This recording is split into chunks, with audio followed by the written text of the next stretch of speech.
તો આપણે આજે ઘરે નવરા બેઠા બેઠા બહુ જ કંટાળો આવતો હતો, તો આપણે વિચારીએ કે ચાલો આજે આપણા ફ્રેન્ડના ઘરે જઈએ. તો આ તમને અમારું અસ્વાદ દેખાડીએ. તો જોઈ શકો છો, આનું નામ છે મેજર. આ છે આપણો ફ્રેન્ડનો ઘોડો. લાગે છે ને બાકી જોરદાર. તો આને ચલો આજ ચલાવવા લઈ જવો પડશે બહાર.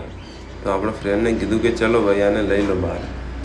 તમારી જોડે પણ ઘોડો હોય તો કોમેન્ટથી જરૂર કહેજો. અને તમને ખબર પડતી હોય તો આ કેટલી ઉંમરનો છે એ પણ કોમેન્ટ કરી દેજો. બાકી આપણું આનું નામ છે મેજર. લાગે છે ને જોરદાર ભાઈ. બાકી આ તમને બહાર દેખાડી ચાલ બાલમાં કઈ રીતે ચાલે છે તે બધું બતાવી. ચલો ફાઇનલી આપણે આને લઈને નીકળી ગયા છીએ બજારમાં સપાટા કરવા. તો જોઈ શકો છો કે આપણા મિત્ર માથે બેઠા છે જોરદાર અને ચાલમાં ચાલી રહ્યો છે. અને આ બજાર વચ્ચે નાખી દીધો છે ઘોડો. બાકી નીકળે એટલે લાગે એક કો ભાઈ. તમે જોઈ શકો છો કે પબ્લિકનું રિએક્શન કઈ રીતે છે. એકવાર બજારમાં નીકળો એટલે કાયદેસર લોકો જોવે ને જોવે. હા ભાઈ આ તો ઘોડાની અદા છે વાલા. બાકી તમે જોઈ શકો છો.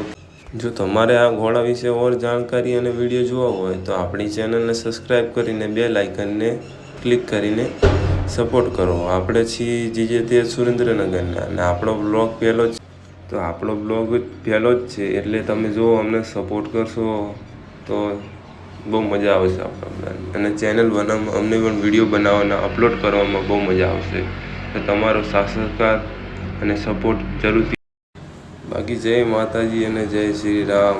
તમે જોઈ શકો છો કે હવે આપણે લઈ જઈશું અને આ બાજુ જુઓ તમે પાણીમાં ભાઈ શું કરી રહ્યા છે. તમે જોઈ શકો છો કે આની મજા જ કંઈક અલગ છે. એટલે આ ભાઈને પૂછ્યું કે લાવો પાણીમાં નાખી રહ્યા. બાકી પાણીમાં હવે ચાલી રહ્યો છે આપણો મેજર. થમ સપાટી ફૂલ બાકાચીકી થઈ રહી છે ભાઈ. ચાલો મિત્રો, અહીંયા આપણો બ્લોગ સમાપ્ત થઈ રહ્યો છે. અને બીજા બ્લોગ માટે તમે સપોર્ટ કરી દેજો. જય માતાજી.